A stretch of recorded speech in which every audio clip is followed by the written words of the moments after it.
Hello, नमस्कार और आदाब तमाम दोस्तों को। आपके दोस्त और गाइड इरफान की तरफ से एक बार फिर मौजूद हूँ आपके अपने चैनल एस्ट्रो एश्योरेंस पर। कभी कभी हम अपनी कुंडली देखते हैं और फिर अपनी जिंदगी देखते हैं और फिर कोशिश करते हैं कि उन दोनों में मुकाबला करें और कहें कि मेरी कुंडली में एक्स राजयोग है या वाई योग है, मगर ये क्लिक क्यों नहीं हो रहा, ये मुझे वो नतीजे क्यों नहीं दे रहा जो देने चाहिए नतीजे। और कभी कभी हम इंतजार करते हैं उस ग्रह की दशा का जो हमें राज योग या धन योग दे रहा है, और फिर हम उम्मीद करते हैं कि सब कुछ हंकी डोरी होगा, चीजें अच्छी होंगी, चीजें बस उड़ेंगी और टेक ऑफ करेंगी और दशा हमारे लिए स्प्रिंगबोर्ड बनेगी जब किसी अच्छे या ताकतवर ग्रह की दशा हम पर हो या अंतरदशा में भी। मगर ऐसा कितनी बार होता है कि राजयोग हमें नतीजे दे, या फिर उस ग्रह की दशा जो हमें राजयोग दे रहा है असल में एक स्ट्रांग राजयोग हमें नतीजे दे रहा है? ये कितनी बार होता है और ऐसा क्यों है कि कुंडली योगों से, राजयोगों से और कभी कभी धन योगों से भी भरी पड़ी है, फिर भी हमें वैसे नतीजे नहीं दिखते जैसे कुंडली वादा करती है? और मैं इस थोड़ा और गहराई में जाना चाहता हूं ताकि मैं आपको गाइड कर सकूं कि अपने राजयोगों को आप कैसे काम में ला सकते हो। तो ये वीडियो एक कॉम्बिनेशन होगी कि राजयोग आपके लिए क्यों काम नहीं करते और राजयोगों को आपके लिए काम करने में कैसे मदद करें। सबसे पहले, राजयोग और धनयोग में क्या फर्क है? राजयोग वो योग होते हैं जो आपको पावर और इन्फ्लुएंस देते हैं। हो सकता है वो आपको पैसा न दें, तो ये मत समझो कि राजयोग वो योग है जो आपको पैसा देगा, मटीरियलिस्टिक सुख सुविधाएं, मटीरियलिस्टिक कामयाबी, ऐसा नहीं हो सकता। अगर आपको राजयोग मिला है, इसका मतलब है कि पोटेंसी आपको दी गई है, ताकत दी गई है, पावर और इन्फ्लुएंस दी गई है, या पावर और इन्फ्लुएंस इस्तेमाल करने का मौका दिया गया है ताकि बेहतर नतीजे मैनिफेस्ट कर सको। उसके जरिए से आपको धन या दौलत या मटीरियलिस्टिक बेहतरी मिल सकती है। आउटपुट सिर्फ राजयोग के आउटपुट की तरह होगा, डायरेक्ट मैनिफेस्टेशन नहीं। तो बहुत कम राजयोग ऐसे होंगे जो आपको धन योग भी दे या खुद धन योग हो या दौलत दे, मगर ऐसे बहुत ही कम होते हैं और फिर उनकी सख्त शर्तें भी होती हैं। अगर आप पैदा ही ऐसे हुए हो, अगर आपको सारी मटीरियलिस्टिक सुख सुविधाएं और शानदार जिंदगी सब कुछ दे दिया जाए, तो फिर जिंदगी में मजा ही क्या? फिर आप राजयोगों को समझ ही नहीं पाओगे और ना ही उनके लिए शुक्रगुजार रह पाओगे। योगों के मैनिफेस्टेशन के लिए तुम्हें बहुत मेहनत करनी पड़ेगी, और इसीलिए जो लोग राजयोग या धन योग की दिशा में मेहनत करते हैं उन्हें नतीजे मिलते हैं और दूसरों को नहीं मिलते। और इसके अलावा भी बहुत सारे फैक्टर हैं कोशिश और राजयोगों को समझने के अलावा। चलो उनके बारे में बात करते हैं। तो पहली बात, राजयोग एक योग है जो आपको पावर और इन्फ्लुएंस देता है। ये जरूरी नहीं कि आपको धन या मटीरियलिज्म दे। मिसाल के तौर पर पंच महापुरुष योग बड़े हद तक पावर और इन्फ्लुएंस देने वाले योग है, ना कि दौलत या मटीरियलिस्टिक ओपुलेंस या अबंडेंस देने वाले योग। और बहुत कम ही कुंडली में एक से ज्यादा पंच महापुरुष योग होंगे, क्योंकि पंच महापुरुष योग सिर्फ केंद्रों में बनते हैं। और बहुत कम लग्न ऐसे होंगे जो आपको चारों केंद्र दे सकें जहां 5 मुख्य ग्रहों का स्वामित्व या उच्च का हो, ना के छाया ग्रहों का। छाया ग्रह है बेशक सूरज और चांद, और ये पंच महापुरुष योग नहीं बनाते। बाकी 5 ग्रह पंच महापुरुष योग बनाते हैं, जो है मंगल, बुध, शुक्र, गुरु और शनि। ये अगर केंद्र में हो, अपनी राशि या उच्च राशि में हो, तो आपको पंच महापुरुष योग देते हैं। मगर बहुत कम ही लग्न आपको 3-4 ऐसे योगों का कॉम्बिनेशन दे पाता है। एक लग्न जो आपको पंच महापुरुष योग के ज्यादा मौके देता है वो है मेष, क्योंकि मेष में आप मंगल को लग्न में रख सकते हो और रुचक महापुरुष योग बना सकते हो। फिर चौथे भाव में कर्क में गुरु को वहां उच्च का रख सकते हो और हंस योग बना सकते हो। फिर तुला में 7वें भाव में आप शुक्र को वहां रख सकते हो और मालव्य योग दे सकते हो। और आप शनि को 10वें भाव में रख सकते हो और शश योग दे सकते हो मकर में। मगर शनि की 10वें भाव में दिशा बल कम है और शुक्र का भी 7वें भाव में दिशा बल कम है। हालांकि 7वां भाव तुला है जिस पर शुक्र का राज है। तो जाहिर है, अगर आपके पास मेष लग्न में मंगल हो और रोचक महापुरुष योग बने, ये एक स्ट्रांग रोचक महापुरुष योग है। मगर मंगल को सबसे ज्यादा दिशा बल कहाँ मिलता है? मंगल और सूरज को सबसे तेज दिशा बल 10वें भाव में मिलता है, और इसीलिए कर्क लग्न के जातकों को इन योगों पर, पंच महापुरुष योगों पर ज्यादा और बेहतर पकड़ होती है। और कैसे? अगर कर्क लग्न है तो गुरु और बुध दोनों को लग्न में दिशा बल मिलता है। तो अगर गुरु लग्न में कर्क राशि में उच्च का होकर बैठा है, हंस योग बना रहा है, तो ये एक ताकतवर हंस योग है। फिर अगर कर्क लग्न है तो चौथा भाव तुला है, शुक्र और चांद भी, शुक्र चौथे भाव में तुला राशि में बैठा है, तो आपके पास एक स्ट्रांग मालवीय योग वहां बना, क्योंकि शुक्र अपनी ही राशि में है और उसे दिशा बल भी मिल रहा है। और फिर शनि को 7वें भाव में मकर राशि में अच्छा दिशा बल मिलता है, जिससे एक स्ट्रांग शश योग बनता है। और क्योंकि 7वें भाव में तुला की एनर्जी भी है, तो ये एक स्ट्रांग और पावरफुल शश योग है। और फिर last but not the least, आपके पास 10वां भाव मेष है, और अगर मंगल वहां बैठा है, मंगल की अपनी राशि में, तो रोचक महापुरुष योग बनाता है, और ये एक स्ट्रांग योग है। तो सिर्फ कर्क लग्न वाला जातक ही आपको बहुत स्ट्रांग और पावरफुल पंच महापुरुष योग दे सकता है। तो जाहिर है, अगर आपके पास महापुरुष योग है मगर ग्रह का दिशा बल कम है, मिसाल के तौर पर मकर लग्न है, शनि लग्न में अपना ज्यादातर दिशा बल खो देता है, तो जाहिर के लग्न में शश योग कमजोर है। दूसरी बात, शनि का लग्न में होना शश योग में भी सबसे अच्छी स्थिति नहीं, और इसीलिए शश योग पहले 7वें भाव में बेहतर है और दूसरे नंबर पर 10वें भाव में। मगर लग्न में शश योग इतना अच्छा नहीं, और चौथे भाव में लग्न में मेष की एनर्जी है जहां शनि नीच का हो जाता है, इसीलिए लग्न में शश योग अच्छा नहीं। और चौथे भाव में शुक्र और कर्क की एनर्जी है, खासकर कर्क की एनर्जी, क्योंकि कर्क चौथे भाव का नैसर्गिक स्वामी है, और चांद और शनि साथ में विष दोष बनाते हैं, और इसीलिए शनि चौथे भाव में भी अच्छा नहीं करता। तो इंसान को समझना होगा कि कैसा योग है और वो आपकी कुंडली में कैसे मैनिफेस्ट हो रहा है। एक स्ट्रांग पंच महापुरुष योग के बावजूद भी अगर दिशा बल कम है तो योग आपको बड़े फल नहीं देगा। तो ये हुई पहली बात, एक ताकतवर ग्रह कम दिशा बल वाली जगह पर एक कमजोर पंच महापुरुष योग। दूसरी बात, किसी योग को क्रूर ग्रह से खराब नहीं होने देना चाहिए। अगर योग किसी क्रूर ग्रह से खराब हो, चाहे वो कंजंक्शन से हो या दृष्टि से, तो उस योग की बहुत सारी एनर्जी उस क्रूर ग्रह द्वारा सोख ली जाती है। खास तौर पर अगर योग शुभ ग्रहों से बना हो, जैसे गुरु, चांद, शुक्र या बुध, तो फिर राहु या शनि या केतु या मंगल या सूरज की दृष्टि उस योग पर बहुत सारी एनर्जी खींच लेती है। कभी कभी अगर योग पर क्रूर ग्रह की दृष्टि है मगर वो मित्र ग्रह है, मिसाल के तौर पर अगर गज केसरी योग है और मंगल गज केसरी योग पर दृष्टि डाल रहा है, तो मंगल गुरु और चांद दोनों का मित्र है। फिर भी क्योंकि मंगल क्रूर है, मंगल गज केसरी योग को बहुत आक्रामकता और जल्दबाजी और खतरों में कूदने वाली एनर्जी देता है, और उस योग से मिलने वाले अक्लमंदी भरे कदमों को छीन लेता है, जो एक इंसान तब उठाता है जब गुरु चांद वाला गज केसरी योग किसी भी क्रूर ग्रह से, मंगल से भी न छेड़ा गया हो। तो ये हुई दूसरी बात, किसी भी अच्छे योग पर कोई क्रूर ग्रह की दृष्टि या कंजंक्शन नहीं होनी चाहिए जो उसकी ताकत छीन ले। और हमने दिशा बल के बारे में बात की। चलो एक मिसाल लेते हैं, बस दिशा बल वाली बात को थोड़ा और खोलने के लिए, और के योग कहाँ अच्छा हो सकता है या नहीं। मान लो गज केसरी योग की मिसाल लेते हैं। अब राजयोग कहाँ है, ये बहुत अच्छा कहाँ करता है? एक राजयोग केंद्रों में बहुत अच्छा करता है और त्रिकोणों में भी। और केंद्र क्यों? पंच महापुरुष योग सब के सब केंद्रों में बनते हैं, वो त्रिकोणों में नहीं बनते। त्रिकोण आपको राजयोगों से ज्यादा धन योग देने की काबिलियत रखते हैं, मगर धन योग भी केंद्र में बेहतर है त्रिकोण के मुकाबले, क्योंकि केंद्र आपकी जिंदगी के खंभे होते हैं और कई बार वो आपको नतीजे देंगे चाहे त्रिकोण कुछ भी दे रहे हों। त्रिकोण आपको कुछ आज़ादी देते हैं, और कभी कभी हम उस आज़ादी को जो हमें मिली है गलत चुनाव करके खराब कर लेते हैं।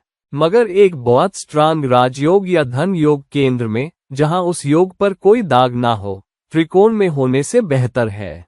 तो अगर गजकेसरी योग केंद्रों में बना है तो बेहतर है। मगर केंद्रों में अगर गजकेसरी योग बना है, मिसाल के तौर पर 10वें भाव में, 10वां भाव मकर राशि का है, गुरु और चांद दोनों 10वें भाव में अपनी एनर्जी खो देते हैं। गुरु मकर में नीच का हो जाता है और इसीलिए गुरु 10वें भाव में गजकेसरी योग के लिए सबसे अच्छा ग्रह नहीं है। और चांद को चौथे भाव में दिशा बल मिलता है और 10वां भाव चौथे भाव के बिल्कुल सामने है। मतलब जहां भी ग्रह को दिशा बल मिलता है, उसके सामने वाले भाव में वो अपना ज्यादातर दिशा बल खो देगा। तो अगर शनि को 7वें भाव में दिशा बल मिलता है तो वो अपना ज्यादातर दिशा बल लग्न में खो देगा। चांद को चौथे भाव में सबसे ज्यादा ताकत है और शुक्र को भी चौथे भाव में ज्यादा दिशा बल है। दोनों का दिशा बल 10वें भाव में खत्म हो जाएगा। तो इसीलिए गुरु और चांद के बीच 10वें भाव में गजकेसरी योग बहुत स्ट्रांग नहीं है।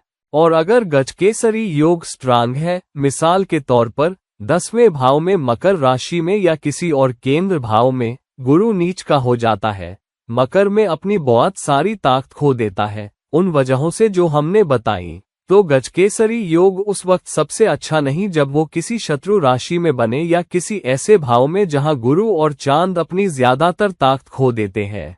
या फिर अगर एक ग्रह भी अपना ज्यादातर दिशा बल खो दे और अस्त हो जाए या नीच राशि का हो जाए या किसी क्रूर ग्रह की दृष्टि में आ जाए, तब भी योग अपनी ज्यादातर ताकत खो देगा।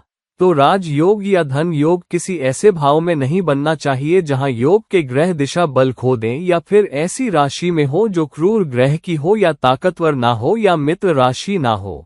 ये हुई दूसरी बात। ये हुआ तीसरा हिस्सा कि राजयोग आपके लिए क्यों काम नहीं करते, और ये भी कि ग्रहों की आपसी दूरी कितनी है। मिसाल के तौर पर गुरु और चांद का आपस में बहुत पास होना आपको एक स्ट्रांग गजकेसरी योग देगा। मगर अगर गुरु और चांद एक दूसरे से केंद्र में हो, फिर भी वो आपको एक स्ट्रांग गजकेसरी योग देंगे अगर उनके अंश लगभग बराबर हो, चाहे वो केंद्र में ही क्यों ना हो। मैं समझाता हूँ। अगर गुरु कर्क में 15 अंश पर है और चांद भी 15 अंश के आसपास है, तो गुरु और चांद एक दूसरे से केंद्र में है, एक दूसरे के सामने 7वें भाव में यानी केंद्र में, तो ये एक स्ट्रांग गजकेसरी योग है क्योंकि उनके अंश लगभग एक जैसे हैं। तो दो ग्रहों के बीच जो अंशों का फर्क है, अगर वो केंद्र में है या कंजंक्शन में है, तो वो 4-5 अंश से ज्यादा नहीं होना चाहिए। दो ग्रहों के बीच जितना ज्यादा अंशों का फर्क होगा, चाहे वो कंजंक्शन में हो या एक दूसरे के सामने हो, योग उतना ही कमजोर और कमजोर होता जाएगा।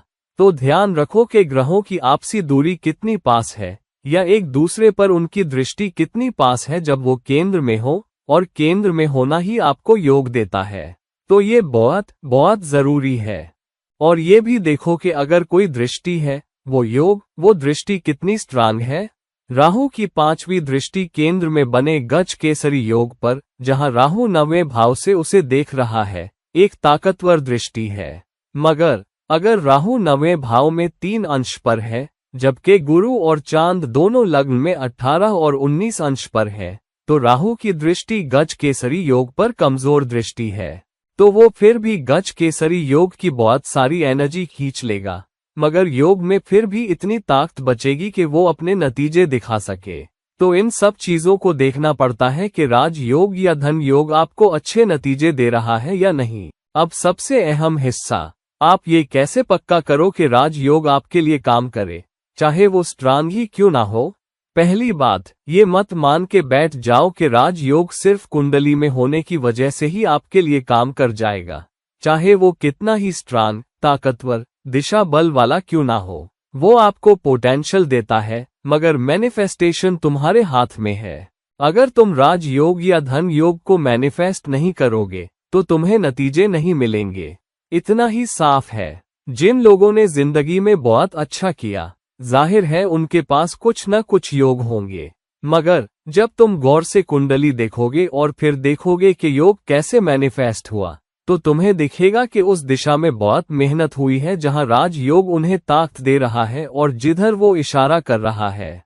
अगर ऐसा नहीं तो तुम्हें बहुत कम लोग मिलेंगे जिनके पास बड़े योग हो और उन्हें बिना मेहनत के और बिना उस दिशा में काम किए के जिधर योग मैनिफेस्ट हो सकता है बड़ी कामयाबी मिली हो।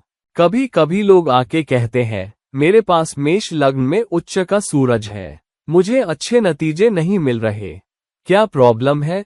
और मेरा 10वां भाव भी स्ट्रांग है। किसी ग्रह का उच्च का होना ये मतलब नहीं कि आप बहुत अच्छा करोगे। उच्च के ग्रह का मतलब होता है कभी कभी वो रिश्ता जो वो ग्रह आपकी कुंडली में दिखाता है वो रिश्ता उच्च कोटि का है। अगर सूरज आपकी कुंडली में उच्च का है तो इसका मतलब हो सकता है कि आपके वालिद एक बड़े आदमी है, एक पढ़े लिखे आदमी है, एक नेक इंसान है, सभ्य इंसान है, या फिर खुद एक अच्छे खानदान से है। मतलब आप एक अच्छे खानदान में पैदा हुए हो, आप एक अच्छे बाप के बेटे हो, आप एक पढ़े लिखे बाप के बेटे हो सकता है बाप कामयाब ना हो, ध्यान रखो, हो सकता है उसके पास उतना पैसा ना हो, मगर अगर वो किसी कॉलेज या इंस्टीट्यूट में टीचर है और बहुत प्यारा टीचर है, बहुत इज्जतदार टीचर है, फिर भी उसे पैसा या मटीरियलिस्टिक फायदा नहीं मिल रहा, फिर भी आपके पास उच्च का सूरज है, क्योंकि आपके वालिद जिनकी नुमाइंदगी सूरज करता है उन्हें बहुत इज्जत मिली है।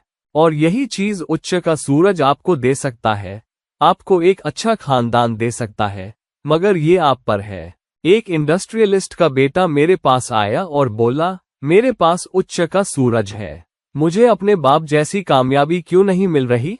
मैंने उससे कहा कि इसलिए क्योंकि तुम्हारे पास उच्च का सूरज है। तो उच्च के सूरज का मतलब है कि तुम्हारे बाप में किसी क्षेत्र में बढ़ाई है, उसने अच्छा किया है, या उनका खानदान अच्छा हो सकता है। उच्च के सूरज का ये मतलब जरूरी नहीं कि तुम्हें ऊंचाई मिलेगी, क्योंकि सूरज 5वें भाव का स्वामी है और लग्न में उच्च का हो के सारे धन लाभ दे रहा है। हालांकि कुछ ऐसा मैनिफेस्टेशन है, मगर अगर तुम्हारे पास एक उच्च का ग्रह है जो किसी योग में भी है, और अगर तुम्हारे रिश्ते उस शख्स से जो उस योग या उस उच्च के ग्रह की नुमाइंदगी करता है अच्छे नहीं, तो अगर तुम्हारे पास उच्च का सूरज है, तुम बाप से अच्छे रिश्ते नहीं रखते, तुम बाप से अच्छी शर्तों पर नहीं हो, तुम बाप के साथ अच्छा सुलूक नहीं करते, चाहे वो तुम्हें आशीर्वाद दे, तो तुम उच्च के सूरज के फायदे नहीं उठा पाओगे।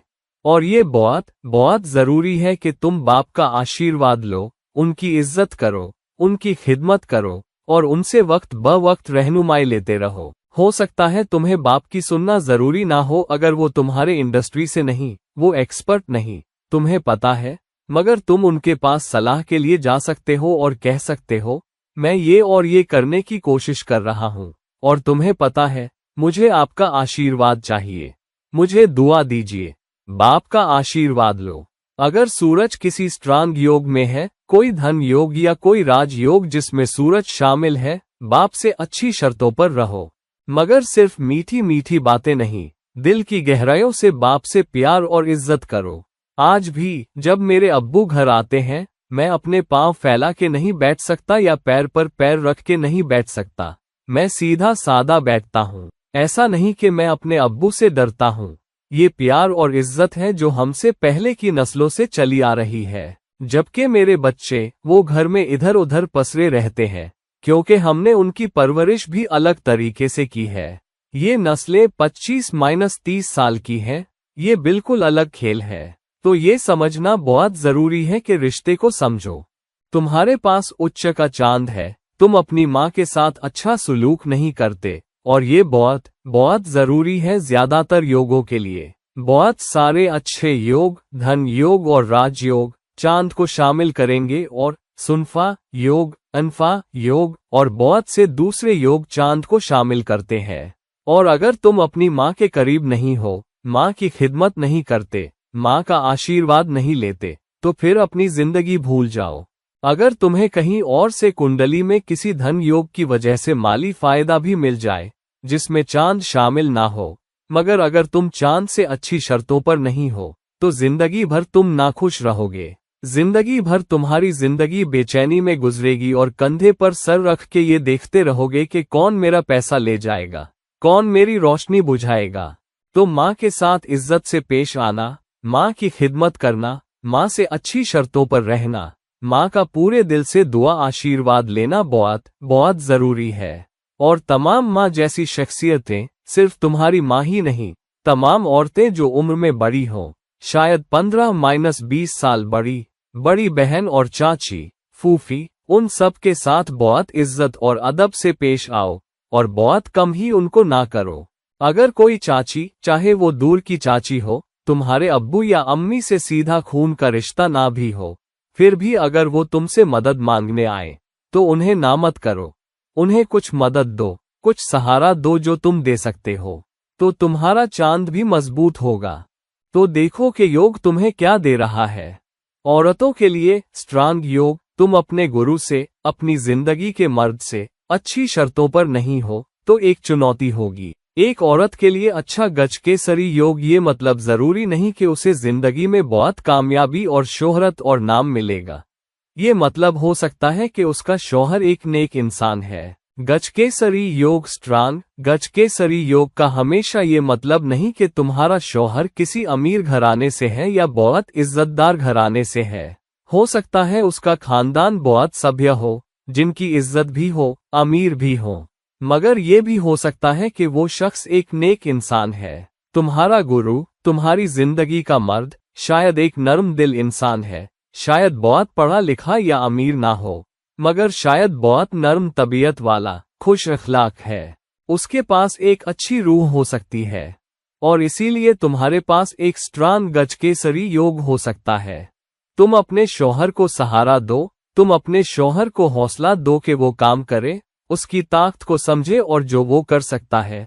और क्योंकि तुम्हारा शौहर तुम्हारे हौसले, तुम्हारे प्यार और सहारे, तुम्हारी देखभाल, तुम्हारे साथ खड़े होने की वजह से अच्छा करता है और इनडायरेक्टली तुम भी अच्छा करती हो। क्योंकि गजकेसरी योग का मतलब गुरु है और गुरु का मतलब औरत की जिंदगी में शौहर या मर्द है। तो रिश्तों को अच्छी तरह समझो और उसी दिशा में मैनिफेस्ट करो। मर्दों के लिए, अगर तुम बहुत अच्छा करना चाहते हो और शुक्र बहुत सारे धन योगों में शामिल है, राजयोगों से ज्यादा, तो अगर तुम बहुत पैसा कमाना चाहते हो, तुम मटीरियलिस्टिक फायदे, अबंडेंस ढूंढ रहे हो, तो अपनी जिंदगी के शुक्र के साथ अच्छा सुलूक करो, अपनी जिंदगी की औरत के साथ अच्छा सुलूक करो। और शुक्र को खुश रखना आसान नहीं है। मैं सिर्फ आम औरतों की बात नहीं कर रहा यहाँ। शुक्राचार्य, बहुत ऊंची सफाई, हमेशा बेहतरीन सफाई, अच्छे से संवरा हुआ, अच्छी तरह हजामत बनाई हुई, इत्र और खुशबूदार, अच्छा दिखना, अच्छे कपड़े पहनना। अगर तुम नए कपड़े नहीं पहन रहे, अच्छी तरह धुले और खुशबूदार कपड़े बहुत जरूरी है। ये पक्का करो कि तुम्हारा बटुआ फटा हुआ नहीं है। ये पक्का करो कि तुम फटे जूते नहीं पहनते। तुम्हारी कोई चीज पुरानी नहीं होनी चाहिए। साफ कंघी, साफ बटुआ, बटुए में अच्छी तरह से रखे हुए पैसे इधर उधर मत फेंको, अच्छी तरह फोल्ड करके रखो। पैसे की इज्जत करो। पैसे पर लिखना शुक्र के लिए बुरा शगुन है। तुम पैसे पर लिख के अपने शुक्र को खराब कर रहे हो। तुम सिक्के कहीं ऐसी जगह डाल दो जहां उन पर धूल जम रही हो, तुम्हारा शुक्र खराब हो रहा है। अपनी जिंदगी की औरतों के साथ बुरा सुलूक करना, उन्हें नीची नजर से देखना या उन्हें चीज समझना शुक्र को खराब करना है। तो ये बहुत अहम है कि सफाई, सूरत हाल, हर किसी के साथ, तमाम औरतों के साथ इज्जत से पेश आना, अपनी चीजें अच्छी हालत में रखना, चाहे वो बटुआ हो, तुम्हारे जूते हो, तुम्हारी कार हो, घर हो, शुक्र को अच्छा रखने के लिए बहुत जरूरी है। एक बार मैं अपने गुरु से पूछ रहा था कि आप जानते हैं रोचक महापुरुष को कैसे मैनिफेस्ट करें? तो उन्होंने कहा, फिर शादी मत करो और औरतों से दूर ही रहो। वो मजाक कर रहे थे, जाहिर है, मगर मैंने पूछा, उन्होंने मजाक क्यों किया? उन्होंने कहा, देखो, अगर तुम कलापुरुष लग्न को देखो तो देखोगे कि मंगल और शुक्र एक दूसरे के सामने है। पहला भाव मेष है, 7वां भाव तुला है। फिर दूसरे और 8वें भाव को देखो, दूसरा भाव वृषभ है, 8वां भाव वृश्चिक है, फिर से शुक्र और मंगल। तो उन्होंने कहा, शुक्र और मंगल हमेशा एक दूसरे के सामने है। तो अगर तुम अपने मंगल को स्ट्रांग करना चाहते हो, शुक्र से दूर रहो। तो फिर वो मजाक कर रहे थे, मगर उनका मतलब ये था कि रोचक महापुरुष योग के लिए, जो मंगल से बनता है, अच्छा करने के लिए तुम्हें जिंदगी में एक बड़ा मकसद रखना होगा, काम करने की सोच रखनी होगी, जिंदगी के खूबियां। फिर घरेलू चीजों में बहुत मत उलझो या चाहत के पीछे मत भागो या प्यार और रोमांस या माली फायदे के पीछे मत भागो। एक अच्छे रोचक महापुरुष योग के लिए कि वो तुम्हारे लिए अच्छी तरह और मजबूती से मैनिफेस्ट हो, तुम्हें बड़ी आकांक्षा रखनी होगी और कामयाब होने की बड़ी तमन्ना रखनी होगी और उस दिशा में मेहनत करनी होगी। और जिंदगी के माली सुखों पर बहुत ध्यान मत दो और नफसानी ख्वाहिशों से दूर रहो। उनका औरतों से दूर का मतलब एक मजाक था, एक हल्के फुल्के अंदाज में। उनका मतलब था कि जितना हो सके तुम नफसानी ख्वाहिशों से दूर रहो। रोचक महापुरुष योग तुम्हारे लिए बहुत अच्छा करेगा। तो रिश्तों को समझो, तुम्हें पता है ग्रहों की ताकतें। समझो कि कोई बुरी दृष्टि या बुरा कंजंक्शन उसे खराब तो नहीं कर रहा। योग खुद तुम्हारे लिए स्ट्रांग है या नहीं, और फिर अपनी जिंदगी में अपने चाल चलन को समझो। अगर तुम्हारे पास स्ट्रांग सूरज है मगर तुम अपनी जिंदगी में लीड लेने के लिए कुछ नहीं कर रहे, अगर कोई नया प्रोजेक्ट है, वॉलंटियर मांगा जाता है काम के लिए, तुम आगे बढ़ के कहो मैं लीड करूंगा प्रोजेक्ट को, मैं मदद करूंगा। किसी ने मदद मांगी काम पर, तुम दूसरों की मदद करने में आगे रहो। तुम योग को मैनिफेस्ट करना चाहते हो जिसमें शनि शामिल है। अनुशासन, बनावट, वफादारी, लंबे वक्त तक मेहनत, ये सब अहम है, खास तौर पर शश योग में। मिसाल के तौर पर, अगर तुम ऐसा नहीं करते, अगर तुम साथियों के साथ इज्जत से पेश नहीं आते, अगर तुम अपने से नीचे काम करने वालों के साथ इज्जत से पेश नहीं आते, तो जाहिर है तुम अपने शश योग को खराब कर रहे हो। सूरज को खराब करना आसान है, अपने मैनेजरों और सुपरवाइजरों से बुरे रिश्ते रखना, और साथ ही बुध के साथ, बच्चों के साथ बुरा सुलूक, बच्चों को वक्त ना देना। गुरु और बुध दोनों, खास तौर पर बुध, बच्चों की नुमाइंदगी करता है। सूरज 5वें भाव का स्वामी है।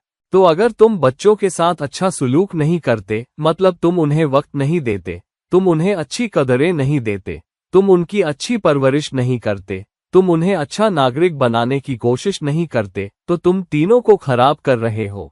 तुम गुरु को खराब कर रहे हो क्योंकि गुरु बच्चों का कारक है। तुम सूरज को खराब कर रहे हो। सूरज 5वें भाव का स्वामी है, 5वें भाव का नैसर्गिक स्वामी, और 5वां भाव बच्चों की नुमाइंदगी करता है। और बुध बच्चों को, तुम्हारी जिंदगी के नौजवानों को दर्शाता है। तो ये बहुत जरूरी है कि बच्चों को सही कदरें और सही परवरिश दी जाए। अगर तुम ऐसा नहीं करते तो भद्र योग तुम्हारे लिए अच्छा काम नहीं करेगा। और साथ ही अगर तुम अपनी जिंदगी में बहुत ज्यादा विश्लेषण करने वाले हो, बहुत शिकायत करने वाले हो, फिर से भद्र योग तुम्हारे लिए काम नहीं करेगा, जो बुध के केंद्र में होने से बनता है। मिसाल के तौर पर अपनी राशि में, या तो कन्या या मिथुन में। तो ये अहम है कि तुम अपने कर्तव्यों को समझो, अपनी एनर्जी को समझो, तुम अपने बर्ताव को देखो, तुम जिंदगी के रिश्तों को देखो, तुम देखो कि योग कितना स्ट्रांग है, तुम देखो कि योग किसी दृष्टि या कंजंक्शन से खराब तो नहीं हो रहा, और फिर देखो कि योग किस दिशा में इशारा कर रहा है। अगर योग बिजनेस की दिशा में इशारा कर रहा है, तो तुम्हें कामयाबी के लिए बिजनेस करना पड़ेगा। अगर योग तुम्हें नौकरी की दिशा में ताकत दे रहा है, तो तुम्हें नौकरी करनी पड़ेगी। अगर योग रूहानियत की दिशा में है, तो तुम्हें वहां ज्यादा कामयाबी मिलेगी। अगर योग दूसरे संस्कृतियों के लोगों के साथ काम करने की दिशा में इशारा कर रहा है, उस दिशा में, तो तुम्हें जाना पड़ेगा।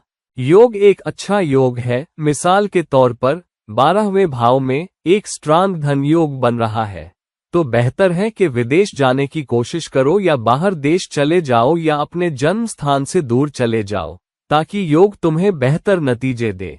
तुम्हें अपने आप को बड़ी शान और शौकत से धोना पड़ेगा।